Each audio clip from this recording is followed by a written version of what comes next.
And because you're more confident, I think your reaction time for takeoffs and things improves as well. Welcome to the Surf Mastery Podcast. We interview the world's best surfers and the people behind them to provide you with education and inspiration to surf better. Welcome back to the Surf Mastery Podcast. Today's guest is Jared Hancox.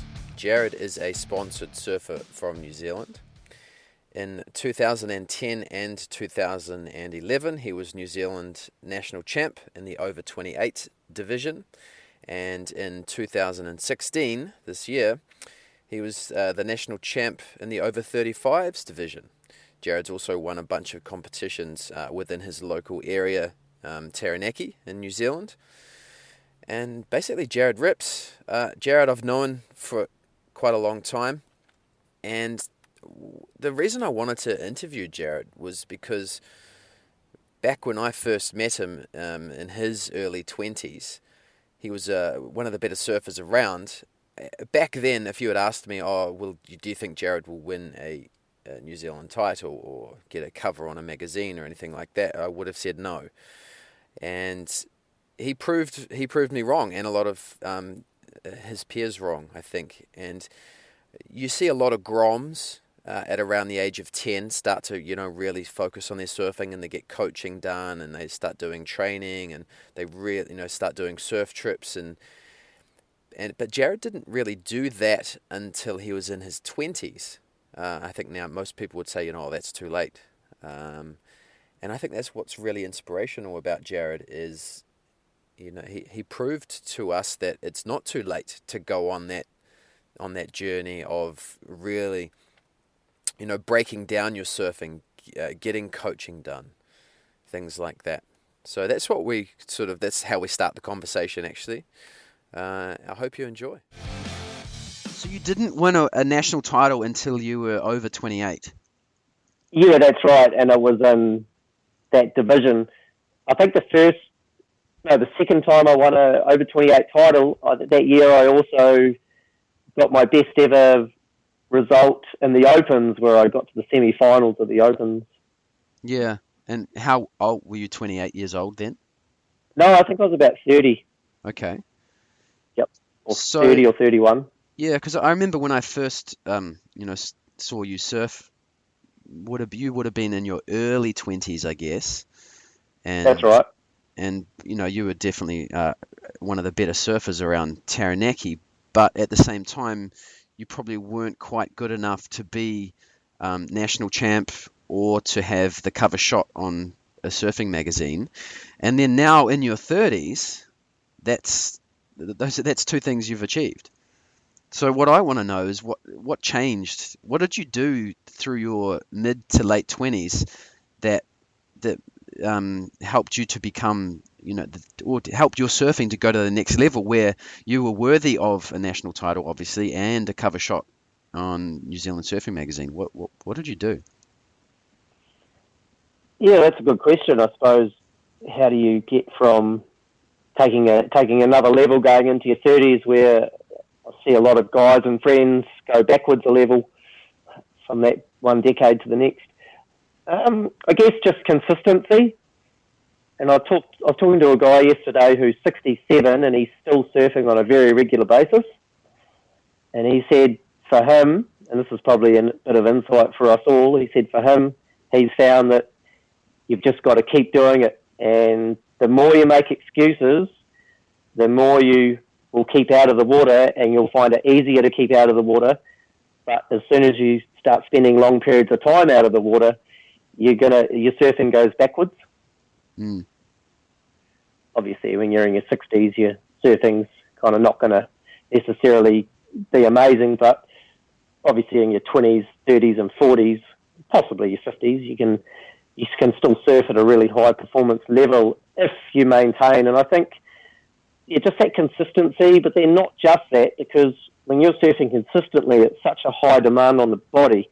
So you've got to have your diet good, you've got to have your body in a neutral sort of state, which requires yoga and, well, probably more precisely, my thoughts these days is mobility work, whether you're using a hard ball or something to smash apart, gritting your muscles.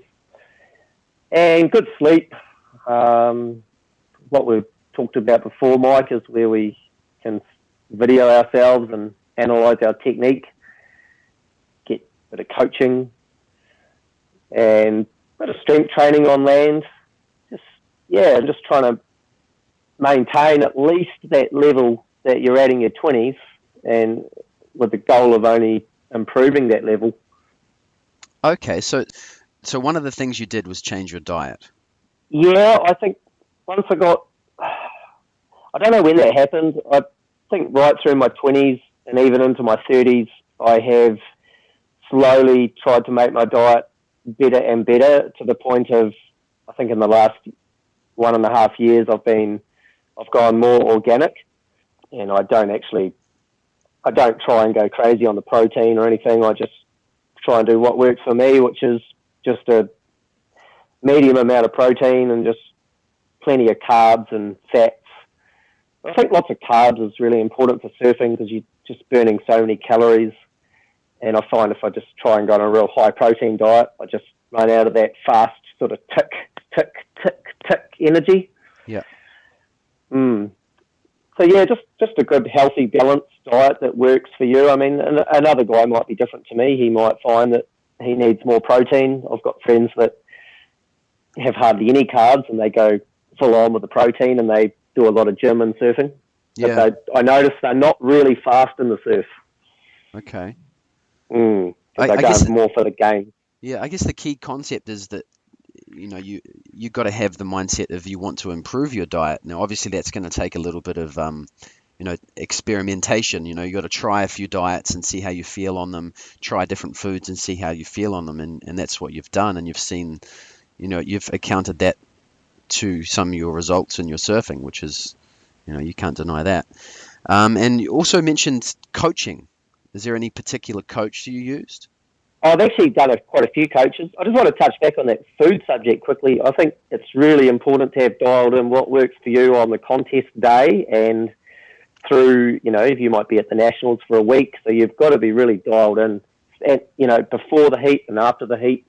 And hydration, knowing the levels of hydration you need is actually extremely critical. It's very underrated, the hydration. Yeah. Oh, that's a good point. So do you find that you eat a lot less on competition day? Yeah, I try not to eat anything too heavy, and if I do, it's probably going to be after I've finished surfing for the day. So pretty much just try and keep eating, but I don't eat anything extreme through the day. It's a fairly light but wholesome breakfast, cereals and stuff, and then maybe some banana sandwiches through the day or such, and fruit. Yep. Sorry, I'm back to coaching again. I've had a few coaches in the past. I think the first ever coach was the guy you interviewed on another podcast, Martin Dunn. Yep. So he was my foundation coach, so to speak. I had coaching from him from the age of 21 all the way to my late 20s, I think. I had on and off sessions with him. Sometimes I was at his home in Old Bar in Australia, or a couple of times he actually came to Taranaki. Mm-hmm. So I got the benefit of getting coached at my home breaks as well as away in Australia. But getting coached on your home breaks is pretty awesome because that's where you're practicing. Yeah. And what are some key changes you made through the coaching sessions?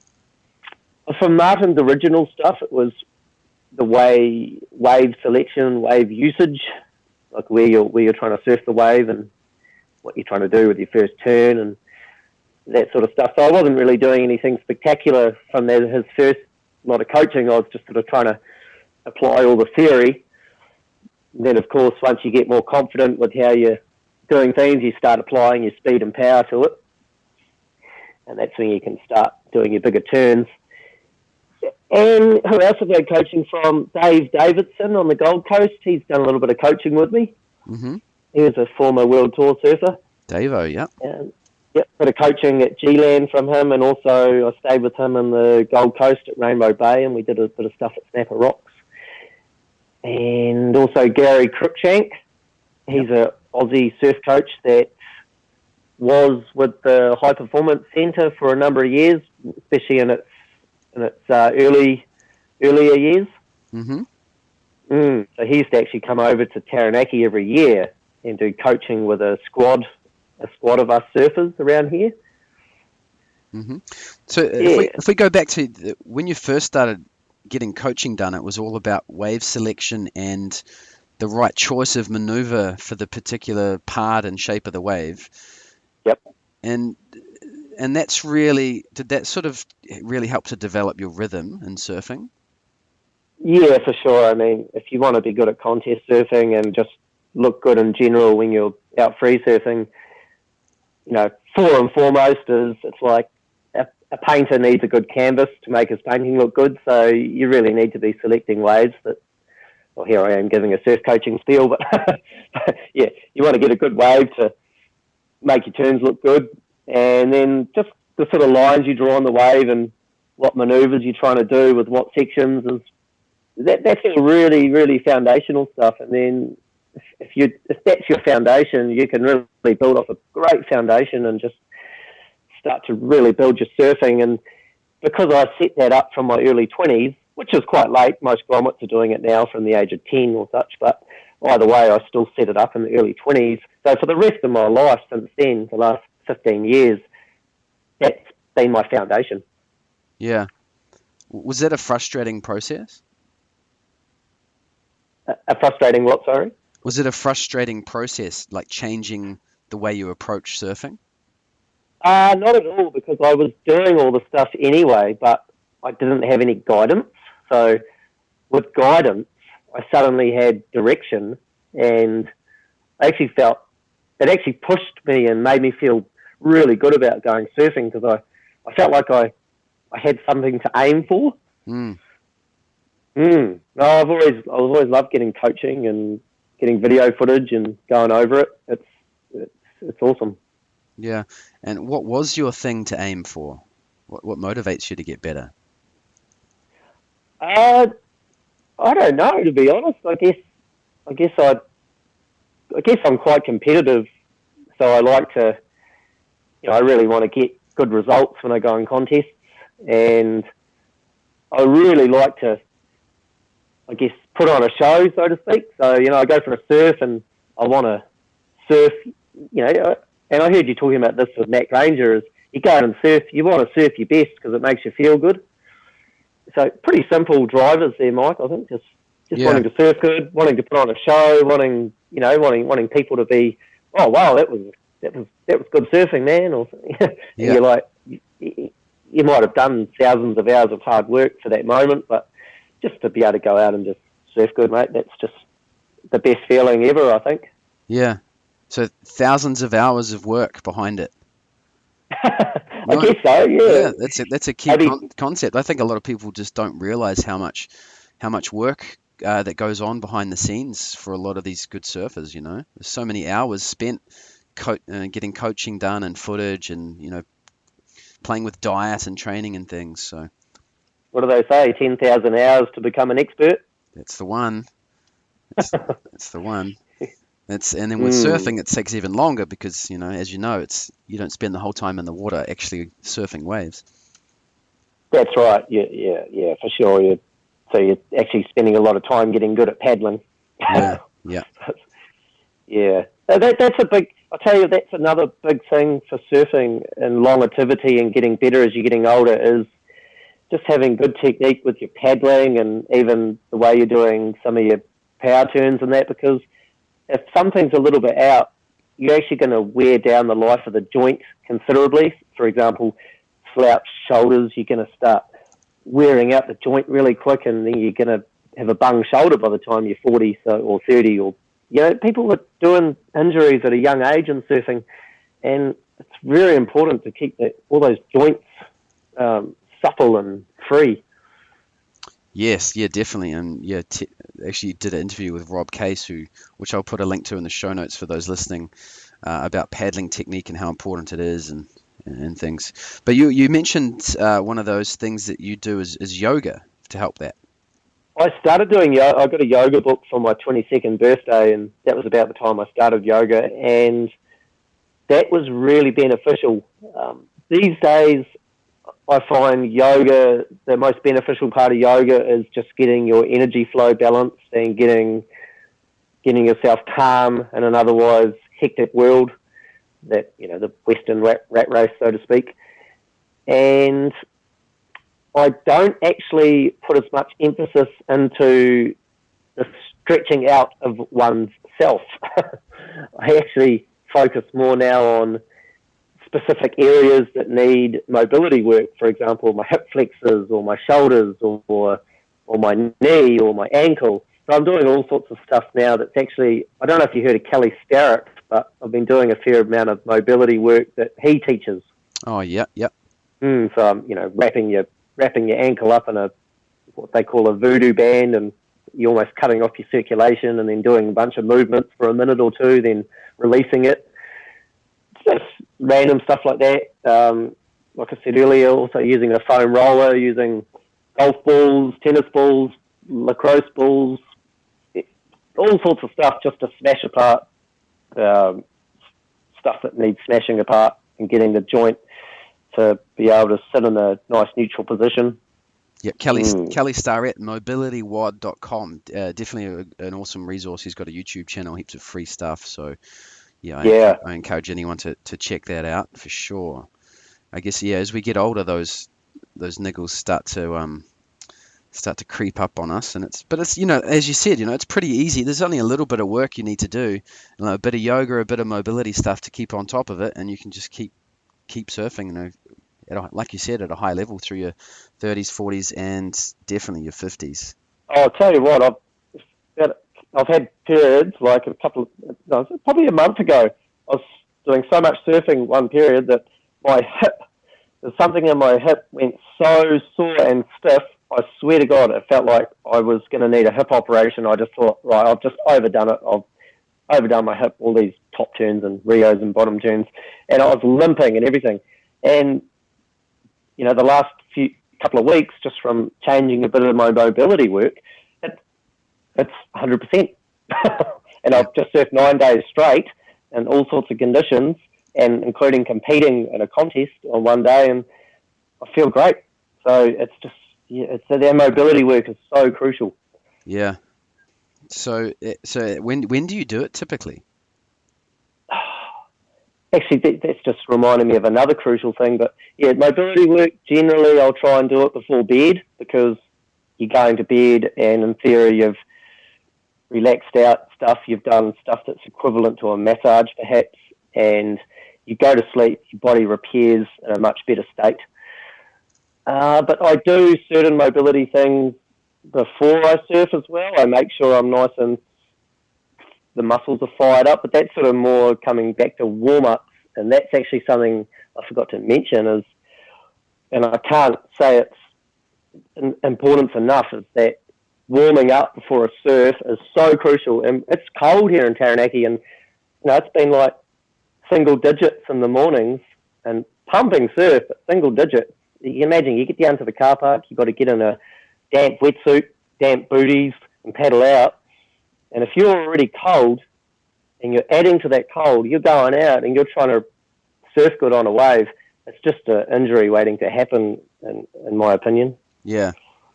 So I'll spend I don't mind spending 20 minutes, or at least 10 minutes at home in the warmth, bit of exercise, doing some split squats and a few shoulder warm-ups and just a few basic things, bit of Swiss ball warm-ups, and just really get all those muscles fired up. Even a hot shower before you do all that, just to totally warm you up. Yeah, it does get cold in New Zealand. So, do you have any other pre-surf rituals? Just make sure you're not too dehydrated. Otherwise, you're going to be extra dehydrated after a surf. But no, basically just doing warm-ups on the beach is cool, because you can actually, especially sandbars, because you can watch what the beach is doing and where the sandbars are and how they're breaking. You might see 2 or 3 sets in the time you're doing a warm-up on the beach. So I reckon just warm-ups, mate, and just warm-ups is the biggest key for pre-surf. Yeah, and in competition surfing, Do you have anything that you think about or focus on your breathing maybe while you're waiting in between sets? Yeah, breathing can definitely help because you can get overexcited in a heat and you can make bad decisions as a result of that overexcitement. So sometimes you just need to slow everything down and take a few deep breaths. I also use a bit of positive self-talk, something Martin Dunn touched on with me in the early days, and that was, you get a wave and you mentally talk yourself. So you're like, right, I just got one good wave, I need to go out and get a backup. Then you get your backup, then you're like, right, I need to go out and get a wave at least as good as that backup. And you can say other little things to yourself too. You can really say, oh, hey, that was a really good wave. I was really happy with how I smashed that wave, or just anything that gets you feeling good about your performance, because ultimately you're the only one that can back yourself and mentally drive yourself to perform your best. So you really need that. You can't have any doubt about your ability. Mm. Yeah, I guess it also keeps your mind focused on surfing and not other stuff as well.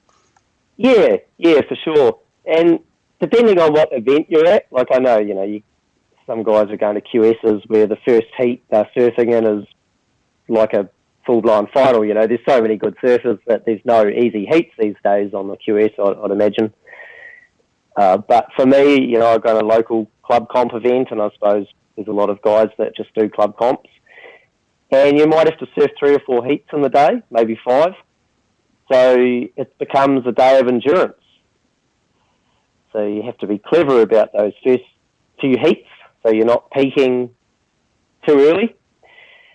And that's where, you've got to be like, right, okay, who's in my first heat? Okay, I don't have anyone too crazy in these first heats because the draw's spread out. So you don't have to go 100% in the first heat. And I think Kelly Slater touches on that in his book, Pipe Dreams, he wrote many years ago. He would just do enough to get through the heat. Yeah, it makes Pacing sense. yourself. Yeah. And that's the same. I'll tell you what's been really difficult in New Zealand and Australia, I'm sure, when you go to the Nationals, you've normally got a week-long campaign there if you're probably going to get from your first heat to the final. So you've got to make sacrifices. You've got to get a good night's sleep every night. You can't go free surfing too much. I might just go for one quick free surf and then have my heat, rest for the rest of the day, because you might have a heat almost every day, especially if you're doing 2 or 3 divisions. Okay. So what about dry land training? Apart from yoga, have you got any other sort of training regimes that you do that have helped you progress? Oh, for sure. And like I said, I don't do anywhere near as much full-blown stretch outs like I used to. I used to go hard out with the stretching, but I have talked to yogis and stuff, and they've said you don't want to try and get past a certain point of flexibility, because then you start going into the joints more, and that's when your joints can become a little bit loose, and you've got more chance of dislocating joints. So really, yoga for me is just maintenance yoga, just keep me at a certain level of flexibility. So, yeah, strength training, speed training is probably the other 2 big things for me. What do you mean by speed training? Not so much cardio. I don't do much cardio, to be honest, because I surf so much. And I'm a believer that surfing, when you're surfing high performance and you're really going for it, it's a intensely cardiovascular sport. And speed training for me is maybe just a bit of skipping, and I don't really do much more than skipping, to be honest, for speed training, but I find that gets my fast twitch really good when I'm out on the wave. It gives me a really nice rhythm. Mm-hmm. Strength training, foundationally, I like to do a little bit of the core sort of bench press, but not too much bench press. Squats, deadlifts. I've only started doing these 3 in the last 3 years. I don't do them a lot, admittedly, but I have found they've had a great effect in terms of giving me a stronger back, stronger knees, because the muscles around my knees are stronger, and setting my shoulders into a good position from concentrating on a really good bench press technique. And then there's all sorts of other things. Sometimes I do body weight stuff with those TRX straps that dangle down and you've got the handles on them. You can do a whole lot of stuff with them. Swiss ball, stuff with your Swiss ball, always good. Yeah. All right. So yoga for balancing the body and keeping mobile. You've got Kelly Starrett. Here's some of his stuff for your mobility. A bit of let's call it powerlifting, squat, bench press, deadlift. A bit of body weight strength training. A bit of speed work, as in skipping. It sounds like a pretty well-rounded surf training program. I might add to that as well, because Jared's quite flexible and mobile, which is quite common with a lot of surfers, being almost hypermobile. So definitely reiterate what you said about not pushing it too far in yoga. Yeah. And I think it's just about that balance. You got to remember that you're doing all this stuff on land for surfing. You're not doing all this stuff on land to be a yogi or be a powerlifter or be a 1 hour skipper or so I just sort of just do everything in moderation. When I powerlift, my gym friends that go to the gym all the time, they laugh at me. They go, "Oh, what do you call that sort of weight?" But I don't care. I'm not powerlifting to be a powerlifter. I'm powerlifting just to keep the movements and just to keep the muscles at a nice tone. I'm not trying to grow massive muscles. And so just not overdoing it. I think that's the biggest key in surf training is just, don't go too crazy. Yeah, you're right. Go crazy on the wave by all means. That's why you've done all your land training. But if you've been going crazy on land, you're probably going to sort of, if you haven't injured yourself already, you might find yourself more susceptible to becoming injured because you've stressed certain joints and muscles out to the max. Yeah. Has there ever been a stage in your life where your surfing has gone backwards? I would say so. Yeah, I remember when I first started working at a non-surfing job, it was only about 3 or 4 years ago, I started working in real estate. So I'm a real estate agent now, and that offers great flexibility in terms of your hours and when you can and can't surf. It's great. But for sure, the first 6 months of doing that, I actually sort of lost interest in surfing a bit. I was quite focused on just the work side of things. And for the first time in my life, well, first time since a kid, I got chubby. I put on over 10% of my normal body weight. So I went from, I'm lightweight, I'm normally 60 kilos. I went up to about 68. I was struggling to catch waves. The boards weren't going as good. And I just didn't look in great shape. And so I went and ordered 3 new surfboards that had more volume, and that got me quite amped. I was having more fun again, and I quickly lost the weight and sort of never looked back, I just realised then, I was like, man, even if I'm not enjoying my surfing, I've just got to do it at least a few times a week just to maintain, because, okay, I might be stale on my surfing right now, but it always comes back in waves, So surfing to me is not always an amazing feeling because I've been doing it for so long, but you can't avoid those. You get little waves of negativity, but in saying that, lately I feel like the last year I've changed board sponsors, so I've got different boards. I'm really amped on my surfboards. So I've got a new wetsuit sponsor, so I'm feeling good in a new wetsuit, and I'm just amped, man. I've been surfing a lot more, and I've got my mobility dialed in, so I'm not getting so sore. Yeah. So if we go back to that time when your surfing went downhill, obviously you were focused on other things at the time, but did that, when you noticed that you weren't surfing as well, you're a little bit heavier, is that something that motivated you to start surfing at an even higher level?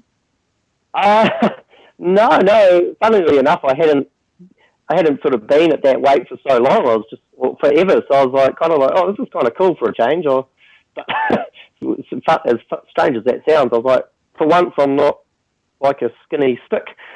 And I was like, oh, this is kind of cool. But Yeah, no, I don't think I don't know, there was a phase there where I just lost interest in how well I was performing in the surf, but Why? sort of naturally, I don't know, maybe I was stale on the surfboards I was riding, maybe I needed to change shapers or, yeah, I don't know, mate. I felt like I'd peaked. I felt like I couldn't surf any better. Okay. Yeah. So you hit a plateau. I reckon I did. I'd spent so much time in Indonesia. I'd been barreled as much as any human could probably want to be barreled, and I felt like I peaked. Okay. So what do you think got you past that plateau? Changing surfboard shapers, just something fresh, something new. As it turned out, my surfing has actually improved as a result. So equipment, yeah. So, but what motivated you? What motivated you to seek out different equipment? Just keeping an open mind, I think. Like the shaper that from Australia, he does wonder shapes, and he's actually a Gavin Upson. He's originally from one of the towns in Taranaki called Waitara, and so he's actually got a local connection. And he actually came here 2 years in a row doing demo days where he had some boards you could try. And I was just keeping an open mind. I didn't want to jump ship or anything, and from my local shaper, and I just tried his boards both years. And in the end, I was just like, oh, hang on, this feels really good. I kept trying them, and yeah, I don't know, man. I just couldn't deny it. They felt really good, and I wanted to start working with them. So I said to him, hey, if you're keen for me to be on your team, I'll be keen to be on your team. And he said, yeah. And so we've developed a really good relationship there. And he's one of those shapers that really takes you seriously and really thinks it out and analyzes and watches your surf and really tries to incorporate into your shapes what he thinks will be best for you directly, not just the general surfer. Yeah, okay. So getting custom surfboards has helped you to get over that plateau? Yeah, definitely. Getting custom surfboards off a shaper that just relates well with me. I think it's just important to be able to find that surfer-shaper relationship can make a huge difference. Okay, and what's his website? Let's give him a shout out. Wonder Shapes. So spelt? It's like the number one. Yep. Hyphen DA. Okay, cool. Yeah, and you'll probably find the website just doing that. Yep, cool. Wonder Shapes. And I'll put a link to his website on the show notes anyway for those that want to look that up. But okay, awesome. So he used to be the head ghost shaper at DHD. So he was actually doing the shapes for some of the top surfers in the world, and he's got a lot of experience, and it feels like that under your feet. So yeah. Yeah, and that's interesting that he actually went out and made the effort to watch you surf. And so he's obviously got a little bit of surf coaching, surf technique background as well. No, he doesn't. But the way he went up, because I went to the Gold Coast recently to work with him with my latest quiver, he watched me at D-Bar, and it was funny because he was watching me, and I thought, oh, he'll just watch the whole surf. And he waves me in after like 30 minutes. I thought, oh, that's weird. So I walk in, and he goes, I want to see you go and do this and do that and do less of this and less of that. And I'm like, okay. And it actually felt like I was getting a coaching session. So I went out and I was doing what he said. And he said, I came back in again. He goes, cool, okay, yep, no, I could see you were trying. Then he goes, and I can see that I need to do this to your board and that to your boards and these changes to allow you to do what I want to see you doing on the wave. So without him hardly realising, but people have told him, he could easily be a surf coach. Okay. So he's watching the way you surf from the perspective of how do I shape a board so that you can actually progress your surfing, not just enjoy it. Exactly, which to me is like the ultimate combo. Someone who can watch you on the beach, or at least you can send him some surfing footage and he can go, oh, righto, I think this is the kind of board I need to make for him to allow him to surf at a better level. So, yeah, for me, that's exciting, and that stokes the passion with surfing. Yep. Okay. Surfing in the cold, your wetsuit is pretty important. I think the importance of wetsuits and choosing the right one for the day and making sure it fits properly, making sure you put it on properly as well. Oh, yeah, for sure. And you got to think, you're wearing, say, a full-blown steamer and booties, and that steamer's getting soaked with water. So it's just, you're carrying a lot of extra weight. So that's going to impact on the volume of your board. Yep. Yep. So around here, you want to go on the higher side of what volume you think you would have. You actually want a little bit more again.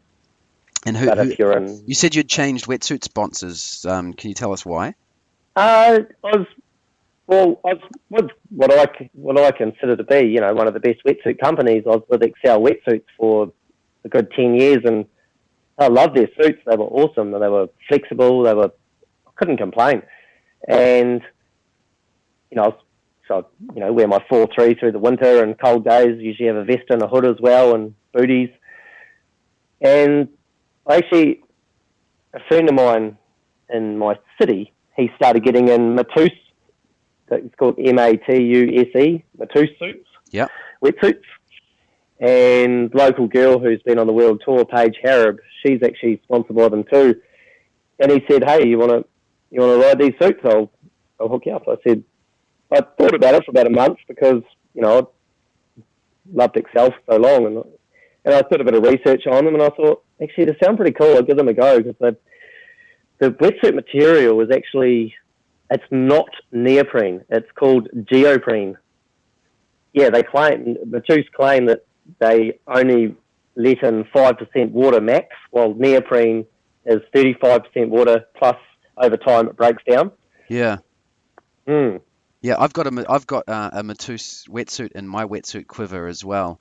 And the first thing you notice, I noticed a couple of things. Was one, they're not quite as stretchy, but they fit better. So they're more fitted. Yep. And yeah, they take on far less water. Like you can, especially when you rinse it out and lift it up, you just realize how much water your old wetsuit holds. And obviously that's being held while when you stand up. So they're definitely a lot lighter, and it's just a nicer material as well, nice and soft. And they're using some sort of, it's almost like Iron Man stuff. Have you actually surfed your Matuse wetsuit very much? Because my first handful of surfs, it was a little bit tight, and then it actually came really flexy. And Paige Harab said the same thing. And interestingly enough, I've been wearing a 3mm, just a full 3mm suit, all winter on the very coldest days. I haven't needed more than that. Of course, I've got booties on because I get cold feet, and a hood, but I haven't had to wear a vest or anything as well. It's actually blown me away. The wind is not getting through that 3mm. It's not making me cold like any other wetsuit I used to wear. Nice. Mm. Yeah, I think the wetsuit technology is something that can get you quite excited when you're getting new technologies. Oh man, totally agree. It's the last thing you want to be is either too cold or too hot in the water. You want to be just nice, just right. Yeah, or too heavy. If you've got an older wetsuit that's taken on a lot of water and it's extra thick because it's old, you need a 5mm wetsuit because it's old and you need that warmth. But the latest wetsuit, you might get away with a 3mm Matuse, and it's taking on less water, and you're just so light on the surface. It makes a big difference. Yeah, and another thought I had with those wetsuits as well is, have you heard of the principle? Whatever you put on your skin, you're drinking. So the most extreme example would be if you rub a bit of cyanide into your skin, it's going to kill you just as it would as if you ate it. Now, obviously, if you're wearing neoprene rubber made from petroleum, you're soaking some of those chemicals in through your skin. But the Matuse wetsuits, they make them from limestone, which is obviously a less toxic material than neoprene. So there's probably a health aspect that comes into it as well. I haven't seen them write about it or talk about it, but I'd be interesting to know if anyone listening knows. Please let us know. Yeah, that's a really good point. Yeah, for sure. Same with moisturizers. That's another thing I've cut. I don't know if it helps or not, but even my sunblocks, for the most part now, I just use like an organic sort of zinc. And moisturizer, I've cut. I don't even buy any moisturizers. I just use coconut oil. If I ever want to slick my hair for a night out, I'll just use coconut oil. And I've really tried to eliminate all strange, unknown substances and chemicals as much as possible. That's a smart move.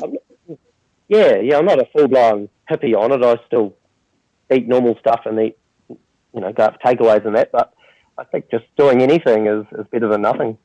Oh, I totally agree, man. If you start reading the ingredients in most sunscreens and most shampoos, and it's like, people don't realize it. If you're rubbing it into your skin, you're consuming it. So when, a zinc oxide based, just a normal zinc oxide based sunscreen, actually I find works better than any commercial based sunscreen in the surf, because it kind of sticks and stays on you, right? And it's far less toxic than those commercial sunscreens. Some of those ones even smell like petroleum. The zinc's supposed to be a mineral that's good for you. Yeah. And your skin is like a big mouth. Yep, that's right, man. Anything you can do to reduce your overall toxic load is going to help keep your nervous system firing at higher speeds. It's that simple. That's why eating organic food is, there's less pesticides and less herbicides and things in organic food, so there's less toxic load on your body, so your nervous system and your digestion is more efficient. But anyway, we digress. What else has helped your surfing go to the next level? It might sound bad to any sort of, guys listening that are into heavy labouring jobs, because obviously, that's your job, but I have been fortunate enough to, I don't know about fortunate, I've just chosen not to do any jobs that are too labour intensive.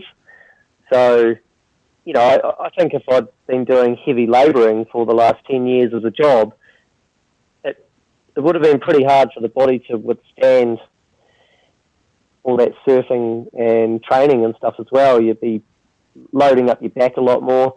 I guess you could do it, but you'd just have to be really conscious of your movements during your job and keeping the right muscle group strong. Because I have got friends that are labourers and they train at the gym all the time and they surf all the time, and they're in their 40s and they're doing well.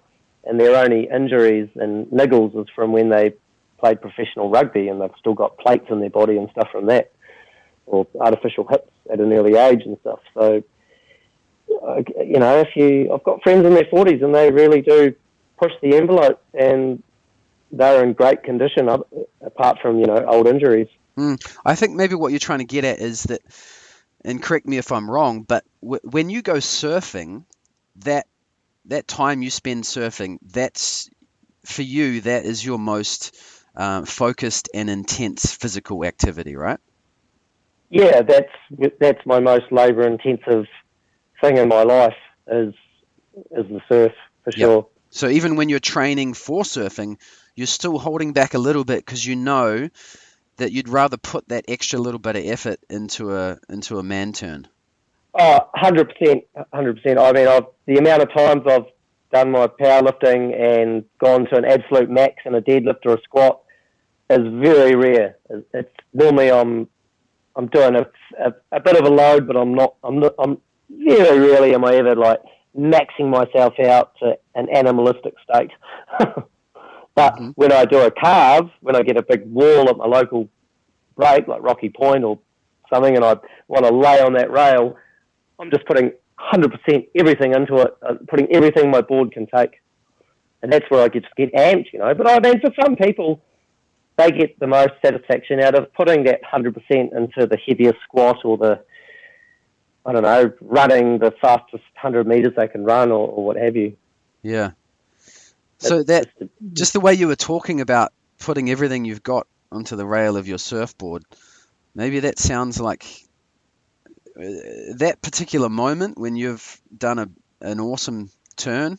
Is it more of those that motivates you to surf better? Yeah, for sure. And a couple of weeks ago, I actually rode a couple of my old boards, and I found I couldn't push my turns anywhere near as hard or radical as on my Wonder boards. And I thought, wow, I wonder if this is why I was starting to get demotivated.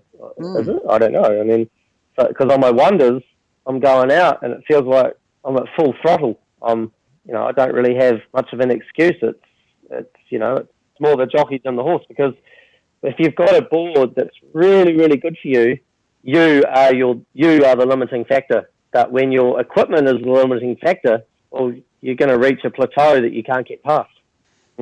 Yeah. So it might be worth folks listening out there that feel like maybe they want to try some new equipment and go out and maybe get some footage and get a good shaper to look at it and get some custom shapes going and see whether that helps.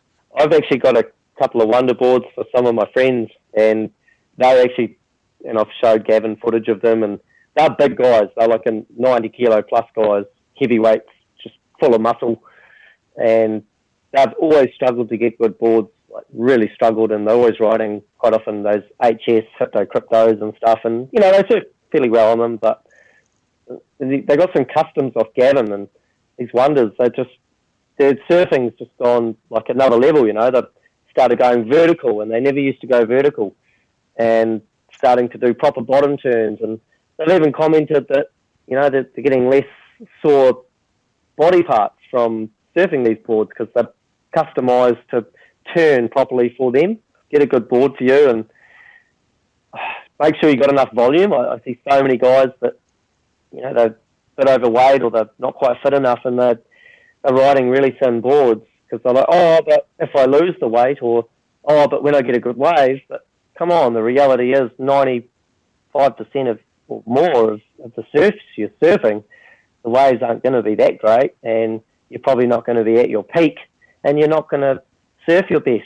So you're better to have a board that's counteracting for that little bit of unfitness or a little bit of overweight, and at least from there you can get heaps of waves, you can have fun, you can get fit from surfing heaps and enjoying it, and then you can change boards after that. Don't do it the wrong way around. Yeah. Yeah. So you mentioned just a little bit earlier that you'd been in Indonesia and got lots of barrels, and you kind of felt a little bit demotivated and burnt out from surfing, and obviously getting new boards has helped light the fire again. But do you think that it's possible to surf too much? Oh yeah, for sure. It's like anything in life, and it's hard to believe if you've never done it before, if you've never surfed too much before. But you can surf too much.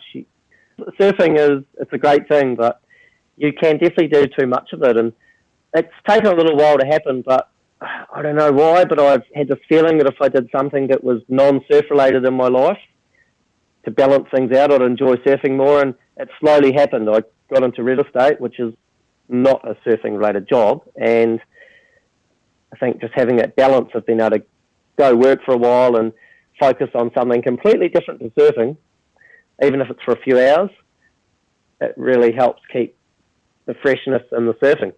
Yeah, you got to have that work-life play balance.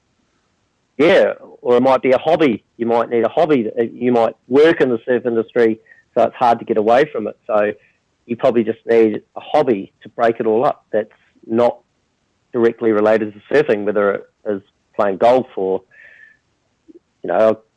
the famous New Zealand surf photographer and world-renowned photographer Corey Scott, because he's so immersed in surfing and he loves it. He's an awesome photographer and everything, and he still surfs, but he's very passionate now about trout fishing because that's his escape from the surfing world. Yep. And it helps keep him fresh when he's back in the surfing world. Okay, so do you find it just creates more hunger for surfing when you step away from surfing and focus on something else? Yeah, for sure. But you don't want to step away for too long. Otherwise, you completely forget about it. Your muscles start degenerating, and you don't want to step away from it for a few months, unless you're injured. You only need to step away. Sometimes you can just have a week or two off.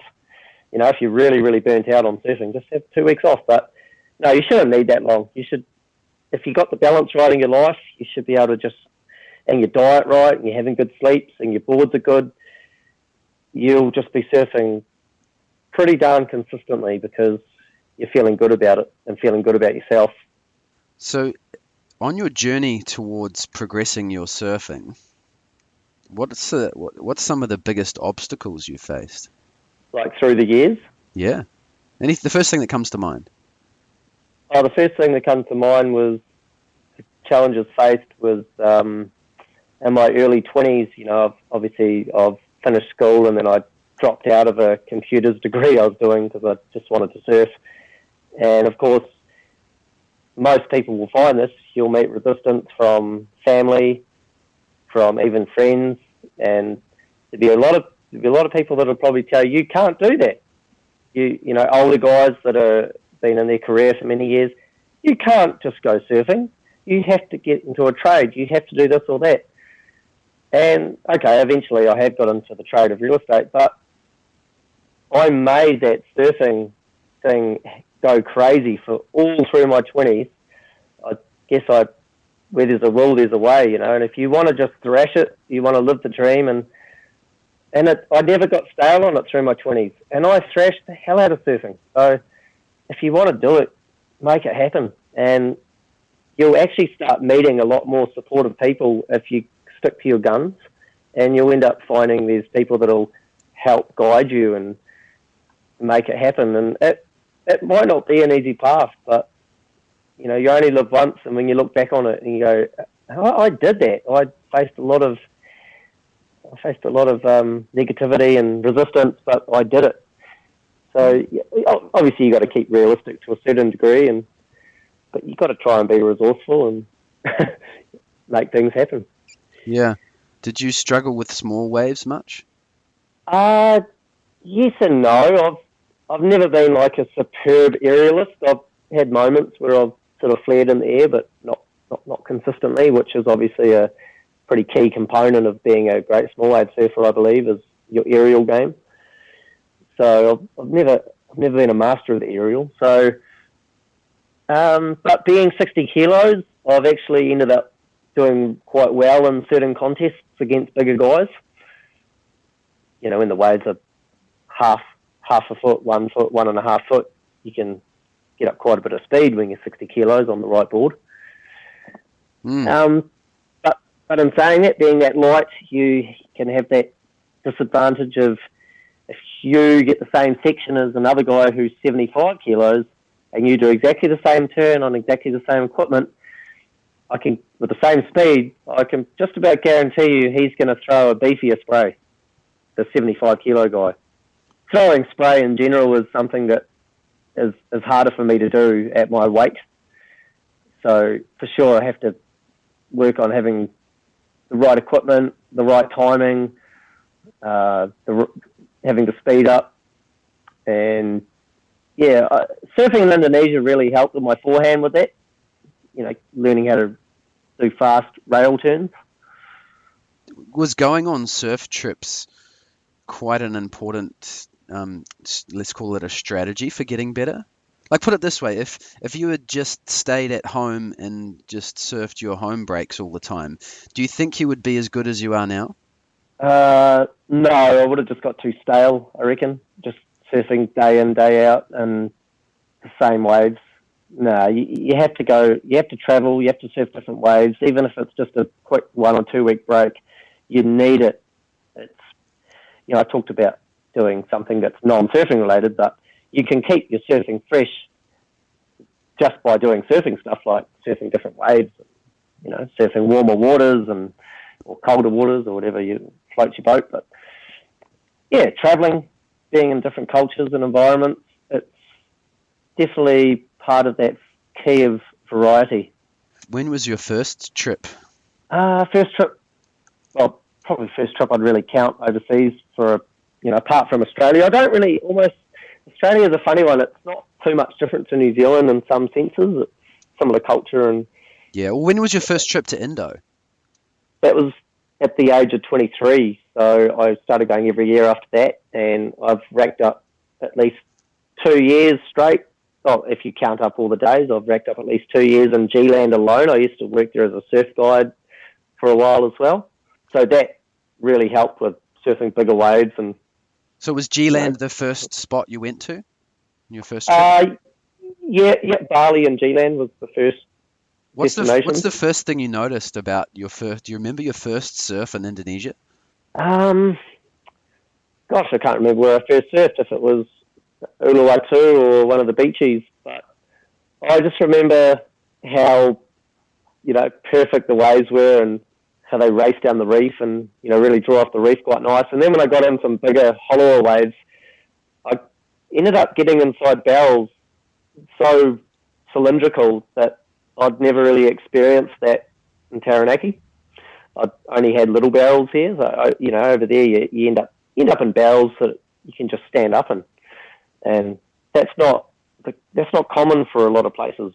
Experience in the barrel was probably, the major thing in Indonesia. And I ended up doing a few trips to Hawaii in my mid to late 20s, and that's where I ended up experiencing just waves of just unlimited size, that's just crazy over there, the size and the rawness and the randomness and the rogueness. That was a whole nother kettle of fish again. How long was your first trip to Hawaii? 2 months. 2 months. Wow. Stayed with a family who lived there, and they took me to a lot of surfing spots that a lot of tourists probably wouldn't actually know about otherwise. Yep. A lot of semi-secret spots, and I got to meet a lot more locals than I would have if I was just, a travelling tourist staying down there on the North Shore. Yeah. And what's the first thing you noticed when you came back? Yeah, one thing I noticed, actually, I came back from a long stint in G-Land. I came back to Taranaki, and I remember being out my local Rocky Point wave, and I was thinking, how bizarre, these waves that used to seem so tall to me and so kind of solid, they just seem so small and slow and less tall than what I've been used to in G-Land and Hawaii, of course. Yeah, they're just different. G-Land and Hawaii, the waves just really stand up really tall and have a lot of girth, and they move really fast, and you need bigger boards. As soon as you get back over here, you can be out in some pretty decent waves, but you don't need much of a board on you. You can get away with some fairly short boards here, even though you're surfing sometimes double overhead and stuff. But you go to double overhead G-Land, you're going to struggle on your shortboard. It's just, even if you catch the wave for a start, which is quite hard to do on a shortboard, you almost feel real skittery and like you don't have enough rail. Yeah, so you had the chance. Obviously, you spent so much time over there to kind of get used to those big, fast-moving swells that you experience in Indonesia and Hawaii. And do you think that kind of made you, or allowed you to surf back home with more rhythm and more speed? Not necessarily more rhythm and speed, but allowed me to surf with more courage, perhaps, and attack the wave a bit harder. And yeah, less fear. I've got a lot less fear now. I'll turn up at my local break and it'll be maxing out, like freaks most people out. A lot of local guys, don't want a bar of it. And I'm like, well, it's actually, if I get one of those sets on the head or, get caught in the bowl or whatever, it's going to be fairly intense, and I'm going to still need to relax, but it's not going to be like getting caught out by a 8-foot set at G-Land or a 10-foot set at Sunset. Or it's just not in the same league. And because you're more confident, I think your reaction time for takeoffs and things improves as well. I think a lot of my takeoffs have improved in terms of late sort of out of the lip takeoffs or paddling, committing to a really steep big wave. It's just, you've already got it pre-programmed into yourself. So when you do something enough, it becomes more of a routine. And then you get out at your home break on one of those on your baseline on a special day where you don't get these special days very often when they're really big, macking and clean. And you're already pre-programmed. You've got that pre-programmed routine to call upon just to charge that big drop or, bottom turn off the bottom on a triple overhead wave and hook it in the pocket. It's not something you're trying to learn. You've already learned it. So by going and traveling to these surf meccas like G-Land and Hawaii, you just get to be a lot more comfortable in a lot of more situations. Mm. You learn to relax when you are caught in a scary moment with a monster set landing on your head, your 15-foot set cleaning out the bay at G-Land or something. It's just like, okay, I've been here, I've done that. And no matter where you go in the world, you can recall on that. Like when I went to Hawaii, I got caught out by some massive sets at some semi-secret outer reef breaks and, 20-foot sets in that. But I just called upon that G-Land experience. Okay, I've had big hold downs at G-Land. I just stayed really relaxed. I just went with it. I didn't fight the turbulence underwater. And eventually it calms down and then I swim up to the top. So you've got something to call upon in the memory banks. Yeah. Okay. That sounds like that experience was pretty essential. Yeah, for sure. But for me, I always like to work my way up. So, you can't probably get a 15 to 20-foot set on the head and call upon getting a 4-foot set on the head for your experience because it's just not the same. But if you can call upon, okay, I've had a 10 to 12-foot set on the head, you don't want to throw yourself too much into the deep end for safety reasons. Yeah. Oh yeah, for sure. You want to be smart about it and incrementally progress, which I'm sure was what you were doing on your first trip to G-Land, right? You would have sat took a few off the shoulder first, and maybe missed the first 8 to 10 foot day and watched it, and then went out when it was 6 foot, and then you build up to that, right? You got to be smart about it. Yeah, for sure. You slowly just stretch that comfort line, don't you? You just give it a push every time. Yeah. Mm-hmm. Yeah. Until you get to the point where, okay, I'm not going out in that. And I had that in Hawaii once. Waimea Bay was what they call 20 to 25 feet, borderline closeouts on the odd set. And I've been surfing it up to 20 foot, which is really big in their standards, but when you got 20 to 25 feet on most of the sets, mate, that's just another level. And I just drew the line right there. I just said, you know what, that's like, you can drown on that a lot easier. So I just stopped there. Yeah. I think I found my limit. But then if I was in Hawaii more often, perhaps I'd do it eventually. But yeah, everyone has a limit. You've got to test those limits, right? You really do to progress. You've got to face those fears and obviously be smart about it. But at the end of the day, you've got to have a crack. And on that note of surfing Indo, I mean, I remember my first trip to Indo was the first time I surfed Indonesia. It was about 4 to 5 foot Uluwatu. Yep. And I just remember taking off on my first wave, and it felt like I was surfing at 3 times the speed of what I'd ever surfed in my life. And I remember the first couple of days there, I was just going, what? I just hadn't experienced, a wave that just races down the line that fast with that much energy behind it. And then after a couple of weeks of surfing there, I kind of got used to it and was surfing well. But the biggest thing I noticed was when I came back here to my home break, it just every condition since that first trip felt so much easier, because where I usually surf you don't get 18, 20 second period swells here. You know what I mean?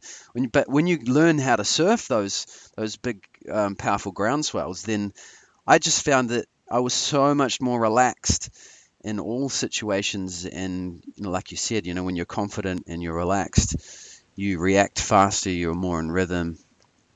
So yeah, I think surf trips are hugely important for improving your surfing. That's a good point you touched on. I forgot about that. You're right. You surf a place like Uluwatu and you're just getting so much speed off the bottom, and you you're doing your turn, you get on the rail, it's just everything's happening so fast. And yeah, you're right. You come back home and you end up surfing softer swells and softer waves, and you're just going, but why can't I do that same turn? And you have to start actually using your body more to try and generate extra speed to get enough speed to actually do a decent turn. It's not doing it for you like it is at Hulu's. That's right. You have to surf tighter and more in the pocket on other waves to get that same kind of feeling. But it also, you know, when you start expanding your surfing and improving your surfing, it just opens up the door to so many more different types of waves as well. Yeah. Oh, no doubt. Like what's the most extreme break that you've surfed? Obviously, Waimea's pretty out there. Would that be the most challenging surf you've had out there? Probably just, it's like a game. For me, it was like a game of, a game of chess. I was trying to just play it right. I was trying so hard not to get caught by a set and trying to, make sure I was trying to make sure I wasn't going to blow any drops or anything. Because I was just like, what if I break my leggy or blah, blah. There's so many what ifs, so I was just trying to be really careful. But then in the end, I actually started, once I got a bit of confidence up, you start actually charging. You do start charging a lot harder once you get used to things. But in terms of extreme waves, it's been some crazy extreme barrels I've surfed at in Indonesia. Scar Reef, and we have one amazing wave at Super Suck, which is, they're both on Sumbawa. And in Padang, you get some pretty extreme barrels. And G-Land, of course, there's been times where you've just been in some of the most ridiculous barrels and come out, and it's a funny wave, G-Land. You could surf it for 5 hours a day for 1 month straight, and you might just get one wave in that whole month, but it might just be the most stupidest, ridiculous, amazing barrel ever that you'll struggle to get anywhere in the world. But G-Land just doesn't serve it up on a plate. You've got to kind of work for it and earn it, so to speak, and it can be hard work, G-Land.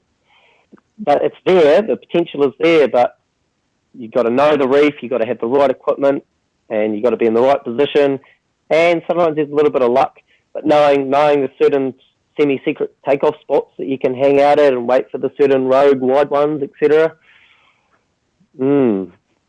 Okay. Oh man, we've talked about a lot, so yeah, we have. Let's see if we can give a little summary. So nutrition is important. Key. Yep. Sleep, good sleep. Nutrition and lifestyle. Yep. Okay. And then obviously a bit of training, but keep the body in check, keep the body strong. Mobility. Yep. And surf coaching. You got to get your technique right. Yeah, for sure. Equipment. Yeah, boards. That was a big one. We talked about that a lot. Critical. Wetsuits. Yep. I reckon. Yep, that's a key factor, especially when you're in colder. Those who are listening are in colder water. Good wetsuits. Yep. You don't want to get cold. And surf trips, getting into some faster, more powerful waves. Yeah, for sure. Or you might live in a place where you're always surfing fast, good waves. So if you're trying to take your surfing to the next level, you might need to travel somewhere that you're going to be surfing softer, more hot dog waves. Yeah, that's a good point. Tom Carroll, I interviewed him a while back, and he mentioned that when Tom Curran came on the scene, he really had to learn how to surf small waves a lot better, and he actually focused on it solely for a few months, just trying to really find really small, soft waves and learn how to surf them.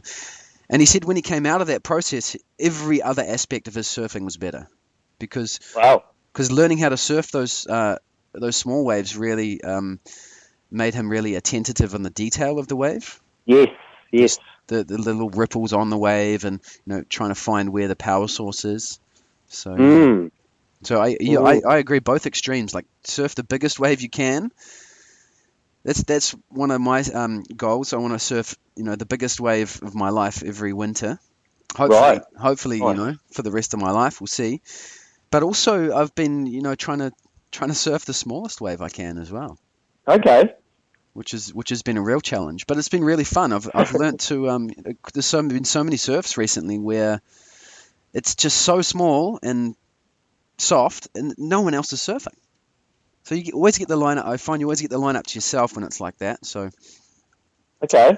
But another thing you mentioned, which I think is really key, is not surfing too much, or at least having, or at least breaking that up with something else, whether that be a non-surfing job you have and really just focusing on that, or like you said, a hobby, golf or whatever. If surfing is a bigger part of your life. Yeah, for sure. Jared, is there anything else? Any other? We're running out of time, but any parting words? Anything else you can talk to listeners about? Yeah, just obviously if surfing is a big passion of yours, just remember that, life will pass us all by. So you really need to try and chase that passion as much as you can, and try not to let the whole rat race devour you. I've got friends and, they get really, there's just so much stuff happening in their life, and it's almost, you got to almost strip things back sometimes and go back to the simple things. Don't be too obsessed with buying the biggest, flashiest house you can get with the biggest mortgage, because that just means you're going to have to work more. Don't be obsessed with getting a loan and getting the flashiest car you can get, because that's debt you're going to have to pay off. Keep all that stuff just to what you need, and then that's only going to equal more time to do what you're passionate about, which, if you're listening to this, is probably surfing. Yeah, just try and keep everything as simple as possible. Yeah. And just go surfing. Yeah. So that period of your life where you were just surfing and didn't focus too much on your career, obviously caught up on you in some ways, because then you had to, take a small hiatus off surfing and focus on a trade. But do you ever regret that time you spent surfing? No, not at all. I mean, okay, I haven't acquired certain assets that I may have acquired if I'd worked hard at a job all those years, but I've acquired experiences, and I go out into the surf now at a level that I'm happy with, and yeah, I guess I let what was most important for me in life rule my life, and it worked. It worked out awesome, and I'm sure that there's many lessons from surfing that you're now applying to real estate. Oh, for sure, mate, for sure. Yeah, that's right. I've even incorporated my slogan for real estate as surf to snow realtor, because, we've got the surf on one side of the city and the mountain on the other. So I've actually cheekily incorporated a bit of surfing into the real estate. So and I'm quite involved with my local surf club, and sometimes I get business out of some of the members there just inadvertently, and so there is a bit of a blend there, Mike, as well. Inadvertently, it's sort of a bit of the surfing's overlapped into the real estate. Yeah. Well, I guess what you kind of touched on, and what I've always wanted to sort of talk about a little bit, is that if you're a surfer and surfing is the thing that you want to do most in life, then don't try and. I went through a stage in my life where I thought, surfing, it's just a sport. It's, I don't need it. I almost had this realization, I'm addicted to surfing. I kind of fobbed surfing off as an addiction, and for those years where I kind of I was lying to myself, basically. And then when I came back to surfing, I realized, that's not what surfing was for me. It's something that I need to have in my life, and I need to be progressing my surfing. Otherwise, I don't feel good. Yeah, that's right. That's it. You said it. You moved to London, and you're telling me earlier you were doing 60-hour weeks, and probably one of the worst cities in the world to live in to be a surfer, I guess. So you were in denial, and it's really cool to see what you're doing now with your podcast and your surf training at the high performance thing in Sydney there, and I'm stoked to hear that you've reconnected with surfing in this way. Yeah, man, it's like, I guess in some ways having that break brought back a lot of hunger. Yeah. But I think that it's not necessary because, like your advice you said before, have a balance, have a hobby, go and have a round of golf. Try not to think about surfing when you're at work. These little breaks of surfing, daily or weekly are enough to keep that hunger strong, I think, and, changing your equipment and stuff as well. But, I like you said, I just don't think, I think focusing on surfing, and focusing on progressing your surfing is something that I don't think anyone will ever regret. I don't think anyone would look back at their life and go, "Oh, I did too much surfing." I don't think that's something that someone's going to say. No, and it's quite easy to sacrifice a lot of surf time in the pursuit of the most money possible.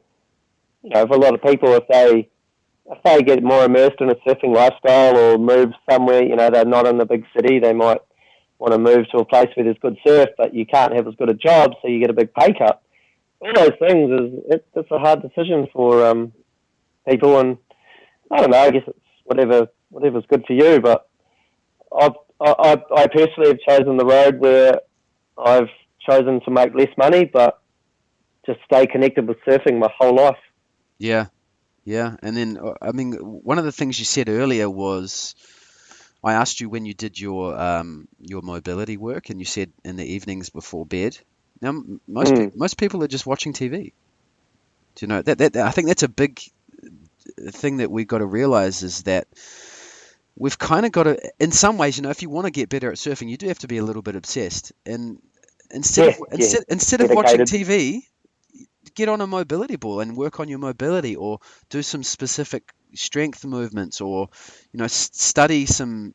There's so many resources out there to learn more about surfing. And instead of watching the Kardashians, then immerse yourself. If we be a little less harsh here, Mike, we can say, instead of sitting on the couch watching the Kardashians, get down on the floor and start smashing yourself with a ball while you're watching the Kardashians, or start doing some strength movement while you're watching the Kardashians. You don't have to completely sacrifice your TV shows if you love them, but you can actually multitask and do things that are beneficial to. You can sit there and do stretches and yoga while you're watching TV if you really want. You don't have to go too surf Nazi, but you can benefit. Yeah, but what I'm getting at is those things accumulate. Like if you from today, listeners out there, if you started spending half an hour every night working on your mobility, or whatever it is, any weakness or in your body that you need to work on, half an hour a night, over time, those changes will add up, and it'll help you progress your surfing, but also help you maintain a certain level of surfing as you age, if that's your goal, which is I consider a progression in itself. If you're maintaining a certain level as you age, that's also considered a progression. Surf longevity. And I can say, from even just 5 minutes a day of focusing on a certain area of your body that might be giving you grief, will make a huge difference. Within a week, you'll just be like, if you're doing the right thing for that body part, it's just something. Just something. You just do something. Just do something every day, and you're going to really feel the benefits. Yeah. All right, Jared. Before we go, I've got 4 quick questions for you. All right. Just quick fire questions. Who's your favorite surfer? Oh, that's a hard one, man. Because there's just so many surfers that I look up to. Obviously, I guess everyone can say Kelly Slater, but who I really love watching now is Mick Fanning. Yep. Let's say Mick Fanning, because when I've seen him surf live, he's just faster than anyone. Yeah. And Okay, also Mick Fanning. Cool. Good choice. Okay. What about Goofy Footer? Goofy Footer. Oh, there's so many good goofies now. For backhand, I think Matt Wilkinson. Yep. And even his forehand's pretty awesome. And can't go wrong with guys like, Gabriel Medina and, I like all those Brazilian goofy footers. They're awesome to watch. I can't give you a specific one though, mate. Sorry, but when I was younger, Rob Machado was my favourite. Yep, nice. And Timmy Curran. Yep. Mm. Okay. Favorite surfboard? Is your standard custom shortboard kind of loosely based around one of the off-the-shelf models from Wonder? Oh, it is. So my favourite, yeah, for sure. And I can sort of back this up with my quiver. I just got 6 new boards off Wonder, and 5 of them are the Elite model, and that's currently my favourite model. And it's basically his flagship high-performance pro model. Yep. So, you know, if he makes boards for anyone doing the QS or tour or whatever, they usually get an Elite model. So, and then from there, he's just customised, you know, nose widths and tail widths, etc., from my own style. But that's the curve and outline that I love the most. Yep. The Wonder Elite. Cool. Okay. And what about it? Do you have a favourite surf movie or film? Oh, you know, I always love the Taylor Steele movies. You know, Focus, Good Times. All those 90s movies are cool because you can still watch them and you don't have to be a gymnastic wizard to be able to aspire to most of those moves they were doing. They had aerials that, you know, weren't completely impossible to the average Joe Blogs. Yep. Yep. Yep. Taylor Steele movies for sure from the 90s. Epic. Cool. What do you have a favourite New Zealand surf movie? New Zealand surf movie. It wasn't that many, was it? All I can think of was Coastal Disturbance 1, 2, and 3. Yeah, they were almost before my time, so I never really got into them. There's a guy called Damon Mead. He's made some really epic movies in New Zealand. But to be honest, and I'm not being biased, but I really like, this is going to sound stupid, but I've made a couple of movies, Taranaki Surfing Champs 1, 2, and 3. Yep. And I hardly ever watch them, but sometimes I might have a date or something and go, oh, you want to see a movie I made once? Or you know, might just show a friend. And I love watching them. When I watch them, I'm like, oh, that's so awesome, because I know I put hundreds of hours into making those movies, and just seeing all the good footage of me and my friends and other local guys surfing, and there's sort of excerpts from overseas as well in those DVDs. And the soundtrack was all my favourite sort of music. So, yeah, I'd have to say my own DVDs I made in the 2000s, which were Taranaki Surfing 1, 2, and 3. Okay, cool. All right. So you dabbled in a little bit of filming as well? Yeah, everything, mate. Like I did the filming, or me and my friends did the filming. I did the editing. I made the DVD covers. I made the labels that stick on the discs. Cool. And I distributed them to the local shops. Cool. Are there any excerpts or samples of that footage online on YouTube or anything folks can look at? No, I haven't actually uploaded any of those Taranaki Surfing 1, 2, and 3s online, sorry. But, yeah, if I do, I'll let you know. Okay. Now, so do you have a website or a blog or anything that folks can go and... You can follow me on Instagram. What's my Instagram name? JRodNZ. Yep. And follow me on Facebook. Just add me as a friend on Facebook. I put a lot of stuff on Facebook under Jared Hancox. Yeah, they're probably the main 2 social media things I push. I've got a Vimeo webpage, a Vimeo, thing with heaps of videos on there. Although I'm going more towards doing really short clips on Facebook and Instagram these days. Yep. Okay. Yeah, but there is I've got some epic footage on Vimeo, like awesome GoPro and the tube stuff. And yeah, some really high quality made web clips on there that are well worth just checking out my channel on Vimeo, which is under Jared Hancock. Okay, sweet. I'll put links to all this stuff in the show notes as well. But if you guys want to go and see Jared's some of footage and photos of him surfing, his Instagram page, JRodNZ, that's JRODNZ, is his Instagram handle. And Jared, thank you so much for your time today. That's awesome. Yeah, awesome. Really enjoyed it, Mike. Thank you. Cool. Thanks, Jared. See ya. Awesome. See you, mate. Thanks for tuning in to the Surf Mastery Podcast. Again, I'm your host, Michael Frampton. Make sure you subscribe so you can keep up to date with the latest interviews. Please share with your friends. Check us out on Facebook. at Surf Mastery Surf. And if you're on iTunes, please go and give us a little rating. That'd be awesome. Until next time, keep surfing.